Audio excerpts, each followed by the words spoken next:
Hey guys, what's up? It's me, Orhan, and welcome back to Think About This While I Cube. This is Season 3, Episode 5. Have you ever thought about Nationals creating a fake location on their website before they announce the real one? Let's discuss that. So without further ado, let's get right into the questions for today.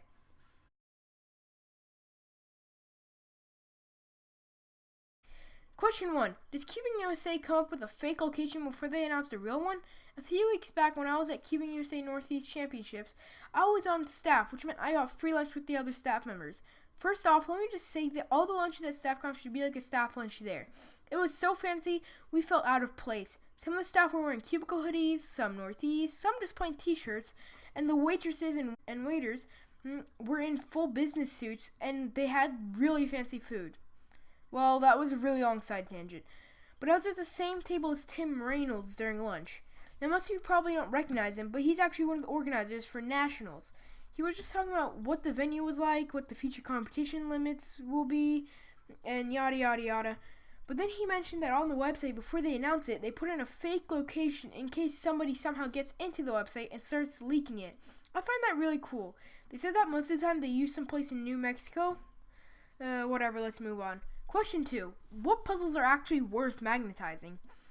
We all know about magnets and how they are in everything these days, but which ones are actually worth buying? I've compiled a list here for you guys to learn these and understand the reason behind my choices.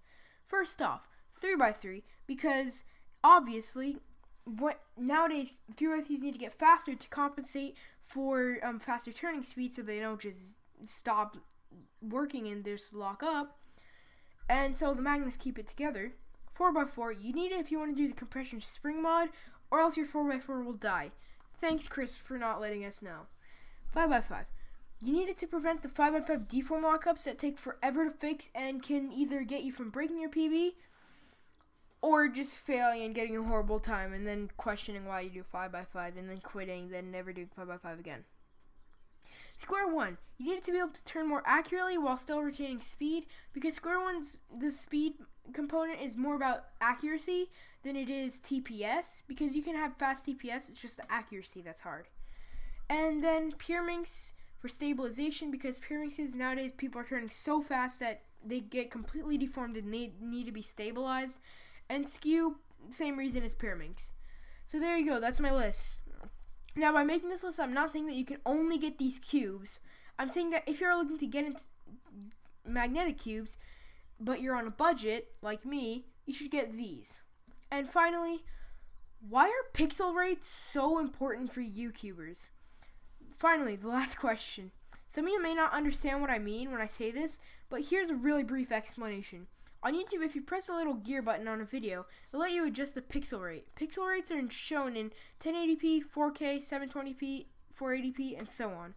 720p and up is considered HD or high definition. This is along with 1080p and are most common pixel rates on YouTube. 4K is rarer than both of these because the budget option is around $700 for just the body of the DSLR. Some reason, most of the top YouTubers that aren't professional speedcubers have cameras that are either 1080p or 4K. For example, JRCuber, LaserMonkey, and Chris Olsen all have 4K camera and use them for YouTube content. YouTubers like Paradox Cubing, JPerm, and myself record in 1080p. By the way, I'm not saying that I'm a top YouTuber by any means. I'm just letting you all know that I record in 1080p. So give me a like. So don't go to war in the comments.